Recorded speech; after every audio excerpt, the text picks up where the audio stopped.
Hello, and welcome Back to Basics, the series where we strip away the noise and rebuild the foundations that actually make change stick. So let's recap where we've been. Week 1 was boundaries. You learned the power of no. Week 2 was values. You discovered why you're saying no. Week 3, self-trust. So you started rebuilding your reliability to yourself. And now is where the real test happens. Because here's what happens. You have the insight, you have the clarity, you know what you need to do, and then life happens. The stress hits, emotions flood, old patterns pull you back. This week, we build the systems and skills that make your transformation sustainable. We're talking about habits and emotional regulation because insights without the implementations on it is just information. So let's be for real for a second. How many times have you had a breakthrough, like a light bulb moment where everything made sense, only to find yourself right back in the old pattern a week later? You knew you should have held the boundary, but you were tired, and it felt easier to just let it go. You knew that wasn't aligned with your values, but you were stressed and autopilot just took over. You knew you promised yourself you'd do things differently, but the emotion was so intense, and before you could even think, you'd already reacted. And then comes the shame spiral. What's wrong with me? Why can't I just change? I know better. Why didn't I do better? But here's what I need you to understand. Knowing is not the same as doing. And the gap between them isn't a character flaw. It's a skills gap. You don't lack willpower. You lack systems. You're not emotionally broken. You're actually emotionally untrained. Now here's the good news. Both of these things can be built. And they're exactly what we're going to do today. So by the end of this episode, you'll understand why insights alone never stick. And you'll have practical tools to make sure this time it's different. If you're already feeling called out in the best way, do me a quick favor, hit the like and subscribe right now. It helps the channel grow so I can keep making content like this. And more importantly, it helps other people who are stuck in the same frustrating cycle actually find this. Your engagement might be the reason someone finally breaks their pattern. So if this matters, help it reach the people who need it. So why habits and emotional regulation, and why together? Now, they're actually two sides of the same coin. So habits are what you do on autopilot, the behaviors that run when you're not actively thinking. Emotional regulation is what determines whether you stay in control when stressed or when triggered or when the big feelings show up. Now here's the connection. When your emotions are dysregulated, when you're flooded with stress, with anger, with fear, or overwhelm, you don't have access to your best thinking at that time. Your brain, the part that is responsible for logic or for planning or for decision making, completely goes offline. And what takes over? Autopilot. Straight to the old habits, straight to the survival patterns. Now, this is why you can have all the insights in the world and still react the old way when triggered. It's not a situation of having bad willpower. It's more of a nervous system problem. So these are the two things we actually need to overcome this. We need better default habits so that when autopilot takes over, it runs helpful patterns instead of harmful ones. The second thing we need is emotional regulation skills, so you can stay in your conscious brain longer, giving yourself a chance to choose differently, choose something better for yourself. Without habits, you rely on motivation, and motivation is completely unreliable. Now, without emotional regulation, one bad moment can undo weeks of progress. So together, they create sustainable change, the kind that survives stress, the kind that doesn't require you to be perfect all the time, the kind that actually lasts. If we haven't met yet, welcome to Haven Hub Life. I'm Lolly, a life coach and your guide and fellow traveler for high-functioning women navigating life's hardest chapters with dignity and honesty. And each week we name the quiet struggles, unpack the emotional weight, and explore the shifts that move you towards clarity and what you want. You don't need to fix yourself. You just need a new way through.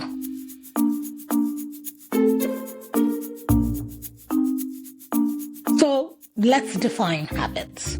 A habit is a behavior that has become automatic from repetition. It's what you do without thinking. The default setting your brain runs when conscious effort isn't engaged. Your brain loves habits because they conserve energy. Every decision takes mental resources. So your brain's job is to automate as much as possible so that it frees up your conscious mind for other things. It's incredibly useful until the automated behaviors are working against you. So things like checking your phone first thing in the morning, that's a habit. Saying yes before you've actually considered what you're doing, it's a habit.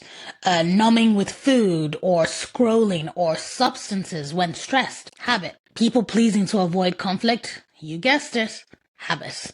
So here's what most people miss in this situation. You don't rise to the level of your goals. You fall to the levels of your systems.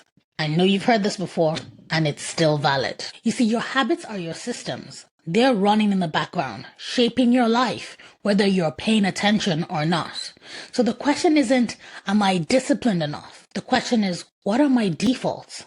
And are they serving me? Now let's talk a little bit about emotional regulation. You see, emotional regulation is the ability to manage and respond to your emotional experiences in a way that's proportionate and constructive. So it's not about suppressing your emotions. It's not about controlling yourself or never feeling anything at all. That's not what we're trying to do here. It's about having the capacity to feel without being hijacked, to experience anger without exploding, or sadness without spiraling, or anxiety without being paralyzed. So when you're emotionally regulated, you have a gap between stimulus and response. Something happens and you have space to choose how you respond rather than just reacting.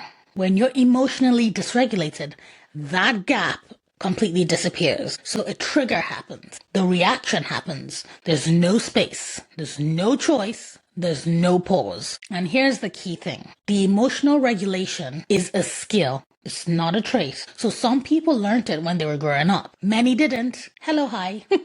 But regardless of where you're starting, it can be developed. It's something you can learn along the way. So if you've been hard on yourself and not being able to just change, I want you to realize something right now. You're not weak. You're not broken. You're not uniquely incapable, because there are many people who have similar issues. You're just a human being whose brain is doing exactly what it's designed to do, which is conserve energy and protect you from perceiving threats. The problem is that the current patterns it's running, the habits it's autopiloting to, the emotional reactions it's triggering, were mostly formed in environments that no longer exist. They're outdated software still running on your current operating system. So today we're updating the software and we're making a change. Now let me give you an example you'll probably recognize. I want you to think about the movie Inside Out, specifically the sequel, Inside Out 2.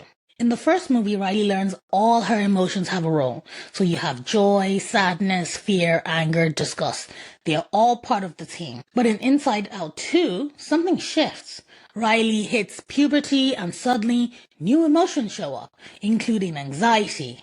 And anxiety doesn't just join the team. She takes over the console. She pushes the original emotions aside and starts running the show, convinced she's protecting Riley. And what happens then? Riley starts acting out of alignment with who she really is. She betrays her values. She hurts her friends. She makes choices that don't feel like her because anxiety is driving and the other parts of her cannot get through. This is where emotional dysregulation is in action. It's not that anxiety is bad. No, she genuinely thinks she's helping. But when one emotion hijacks the whole system, we lose access to our full selves. We lose choice. We lose the ability to respond with wisdom. So emotional regulation isn't about kicking anxiety off the console. It's about making sure no single emotion gets to run the whole show unopposed. It's about building a system where all parts of you get a voice, but you stay in the driver's seat. So if you've ever felt like your emotions just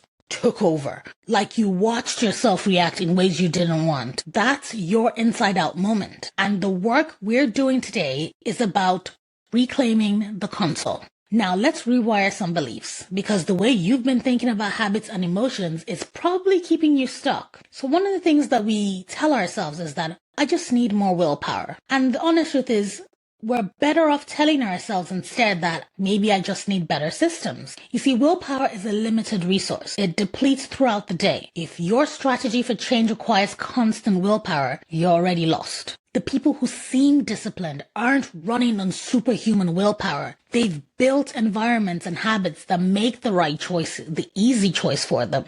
They've removed friction from good behaviors and added friction to the bad ones. So I want you to stop trying to willpower your way through. I want you to start designing systems that work with your brain instead of against it. Now, the second reframe is when people say things like, I'm too emotional. What they should really be saying instead to themselves is, I'm deeply human and my emotions are data. You see, your emotions aren't the problem. Your relationship with them is the problem, because emotions are information, and anger tells you a boundary has been crossed. Fear tells you something feels threatening. Sadness tells you something has been lost. Anxiety tells you something uncertain is ahead. You see, the goal isn't to feel less of anything per se. The goal is to feel fully without being controlled by what you're feeling. You're not too emotional. You might just be under-equipped to process what you're feeling. You are not the problem. You just don't have the skills yet to navigate the issue. The third reframe we should look at is when people say, I should be able to control my reactions. Well, the thing is this. What you should really be thinking is, I can expand the space between my trigger and my response. You see, control is the wrong frame. It implies suppression. It implies force. It implies white knuckling. A better frame is expansion. So you're not controlling your reactions. You're expanding the gap between what happens and how you respond. And in that gap is where your power is. Viktor Frankl said it best when he said, between stimulus and response, there is a space.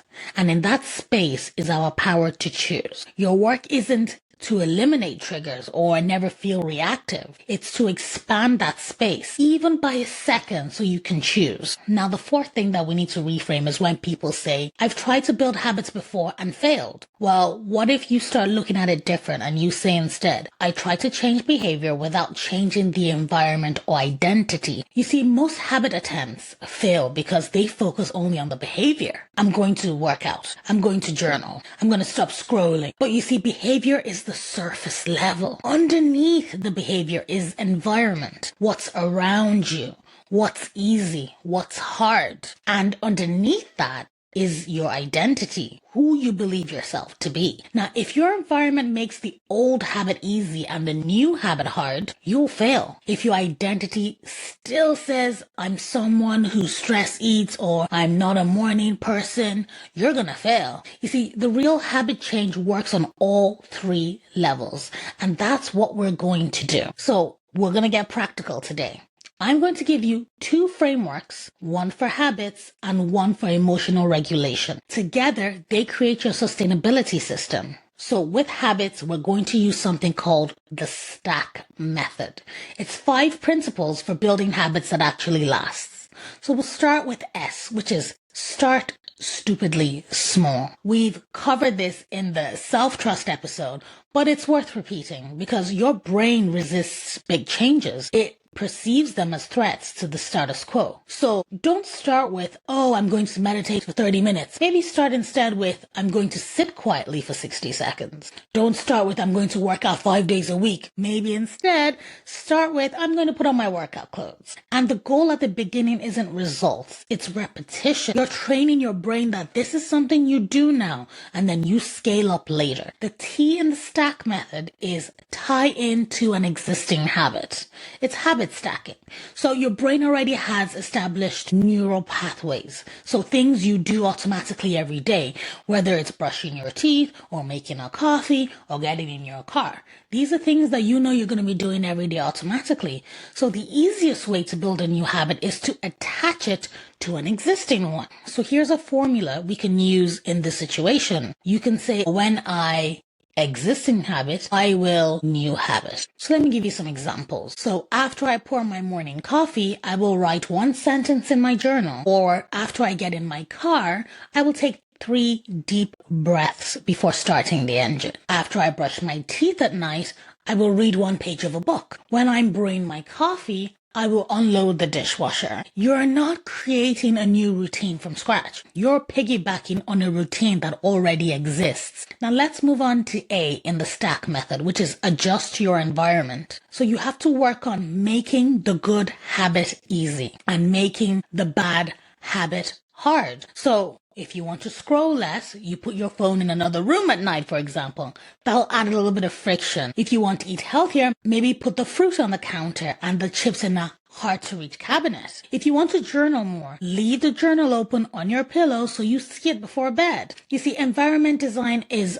underrated because it doesn't feel like real work, but it's one of the most powerful levers you have. You see, the path of least resistance will always win. So make the path of least resistance the path you want to take. Okay, let's move on to C in the stack method, which is celebrate immediately. So this one feels a bit silly, but it's kind of a neuroscience thing. Your brain encodes habits through repetition and reward. And when you feel good after a behavior, your brain tags it as this again. So when you complete your micro habit, even if it's tiny, celebrate it internally. Not with food or external rewards, with a simple internal acknowledgement. A fist pump, a genuine, yes, I did it. A moment of self-recognition. You say something like, that's who I am now. Or as my mom used to say to herself, which I've been stealing now, something like, Lolly's a good girl. It sounds small, but that hit of positive emotion tells your brain this behavior matters. And over time, you start wanting to do it. Not because you're forcing yourself, but because it feels good to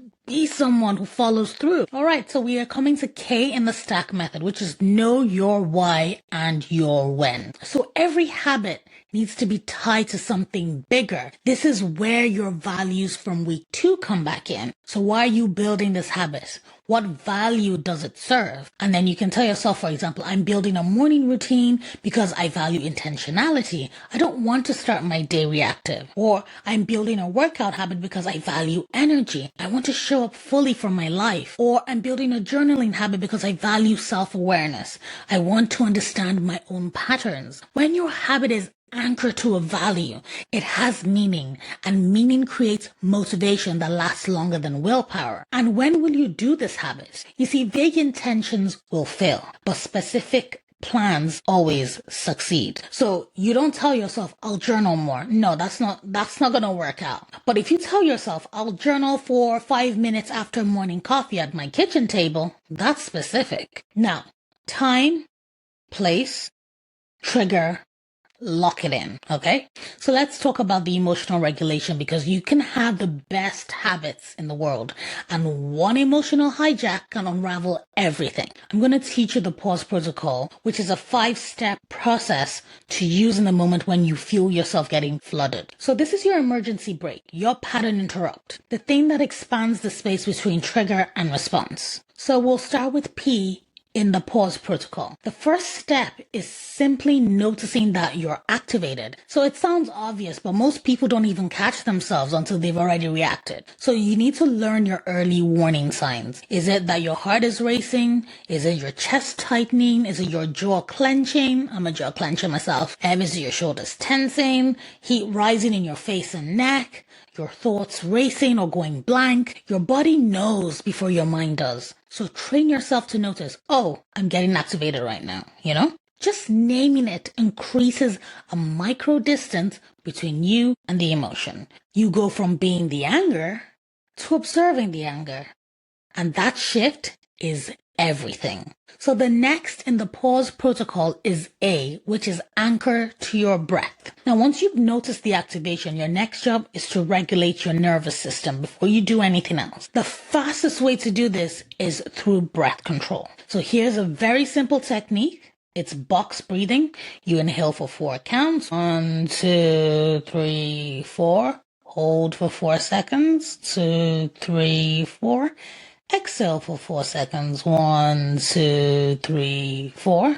Hold for 4 seconds again, and you follow the process all over again. So do this 2 to 3 times, which is usually less than a minute, right? So what you're doing is activating the rest and digest mode that calms the fight or flight response. You're actually sending a signal to your brain where you're saying we're not in danger, we can think clearly. You cannot regulate your emotions from a dysregulated body, so breathe first, always. Let's move on to you in the pause protocol, which is understanding the emotion. So now that you've created some space, it's time to get curious. So you need to ask yourself, what am I actually feeling right now? And what is this emotion trying to tell me? So remember, your emotions are not directives, they're actually data, and they're not commands, they're actually information. You see, anger might be telling you a boundary was crossed. Fear might be telling you something feels uncertain or threatening. Sadness might be telling you something important has been lost or is missing. And anxiety might be telling you there's a perceived gap between where you are and where you think you need to be. You see, you don't have to act on the emotion, but understanding it gives you information about what's really going on beneath the surface reaction. Now, S in the pause protocol is for survey your options. So at this point, this is where you consider your response. So ask yourself, what are my options here? What would the aligned version of me do in this situation? What response would I be proud of tomorrow? What does my wisest self know about this moment? And I want you to notice you're not asking, what do I feel like doing? Because what you feel like doing when you're activated is usually your old pattern, your old habit. You're asking what the intentional response would be. So this is where your values and self-trust come back online. You've created enough space that your conscious brain, the part that knows your values, the part that knows your commitments, the part that knows who you're becoming, can actually weigh in on your decision and what you want to do. Okay, and now we're on the E part of pause protocol. So here we execute with intention. So this is the time you now finally respond, not react. Respond. So you might still feel the emotion. That's fine. That's okay. You see, regulation isn't about the feeling disappearing. It's about choosing your behavior even when you're feeling your feelings. So maybe the intentional response is setting a boundary calmly. Maybe it's asking for a break before continuing a difficult conversation. Maybe it's choosing not to respond right now and revisiting when you're more grounded. Maybe it's simply saying, I notice I'm activated. Give me a moment. The point here is that you're choosing. You didn't just react on autopilot. You created space. You accessed your values and responded like the person you're becoming. And that is emotional regulation. That's the skill we're building. And every time you practice it, you strengthen that neural pathway. It gets easier. Okay, so here's where it all comes together. Your habits are your defaults. They run when you're not thinking. Your emotional regulation skills determine whether you stay in conscious thinking mode or get hijacked in autopilot. So the strategy here is to build better default habits using the stack method. So even when autopilot takes over, it's running helpful patterns. And practicing the pause protocol regularly will help you so you can stay in conscious choice longer before autopilot kicks in. So together, you've covered both scenarios. When you're in control, you choose the aligned response. When you lose control momentarily, your defaults catch you. So this is how sustainable change works. It's not about being perfect, but once you've built a system that supports you when you're at your best and when you're not at your best. Now, before we close, here's your permission slip for this week. You're allowed to stop relying on willpower and start building systems. You're allowed to feel your emotions fully without being controlled by them. You're allowed to start small, embarrassingly small, and trust that it counts. You're allowed to mess up, pause, and try again in the same moment. And you're allowed to be a work in progress with a system that supports you. You don't have to be a superhuman. You just have to be strategic about how you are processing. And now you have the strategy. So your homework for this week, which you'll find practical and very powerful, is this. Your assignment is to choose one habit to build using the stack method. Start stupidly small. Tie it to an existing habit. Adjust your environment. Celebrate when you do it and anchor it to a value. I want you to identify your top 3 emotional triggers. What situations, what people, or what circumstances tend to activate you? Write them down. Awareness is the first step. Now practice the pause protocol at least once this week in a low stakes situation. Don't wait for a crisis. Practice when someone cuts you off in traffic, when a small irritation arises, when you feel a minor frustration. Train the skill when it's easy so it's available when it's hard. And here's the integration piece. Connect your new habit to the value from week 2 and notice when it's threatened by an emotion. You see, that intersection is your growth edge. Now remember, it's systems over willpower, practice over perfection. And if you only remember one thing from this episode, it's that together, habits and emotional regulation create sustainable change. You're covered when you're in control and when you're not. So because of this, your boundaries, values, and self-trust now have the infrastructure to survive real life. Insights without implementation is just information, and now you have both. So next week, we're talking about relationships and communication. Because everything we've built, your boundaries, your values, your self-trust, your habits and regulation skills, all of it gets tested in relationships with other people. We're going to cover how to communicate your boundaries without guilt, how to navigate conflicts without abandoning yourself, and how to build connections that actually honor who you're becoming. Now, make sure you're subscribed, like this video if it helped you, share it with someone who's stuck in the cycle of knowing but not doing. This might be exactly what they need. And grab your free Back to Basics toolkit to lock in the stack method and pause protocol. Thank you for being here today. I'm Lolly, and I'll see you next time. Until then, keep choosing you. Bye.